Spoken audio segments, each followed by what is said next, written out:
తూర్పుగోదావరి జిల్లాలోనే కుండలీశ్వరం అని ఒక క్షేత్రం ఉంది. నేను ఒకప్పుడు కాశీ వెళ్ళాను. వెడితే కాశీలో ప్రధాన అర్చకుడు నన్ను అడిగాడు, కుండలీశ్వరంలో దర్శనం చేసుకున్నారా అని అడిగాడు. సరే ఏదో చేశానండి చెప్పాననుకోండి. చాలామంది కుండలీశ్వరం చూడకుండా కాశీ వస్తారు ఎందుకండి?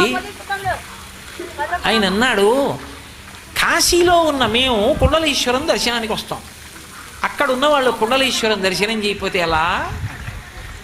మార్కండేయ స్థుతిలో చంద్రశేఖరాష్టకంలో ఉంది కుండలీశ్వరుడు గురించి. కుండలీకృత కుండలేశ్వర కుండలం వృషవాహనం నారదాది మునీశ్వర స్తుత అని మార్కండేయుడు స్తవం చేశాడు.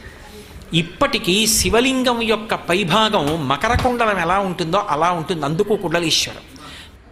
ఈ కుండలీశ్వర క్షేత్రానికి ఏ విధంగా చేరుకోవాలంటే కాకినాడ మీదుగా యానం నుండి మరుమల క్షేత్రానికి 4 కిలోమీటర్ల దూరంలో కుండలేశ్వరం ఉంది. అమలాపురం నుండి కూడా ఈ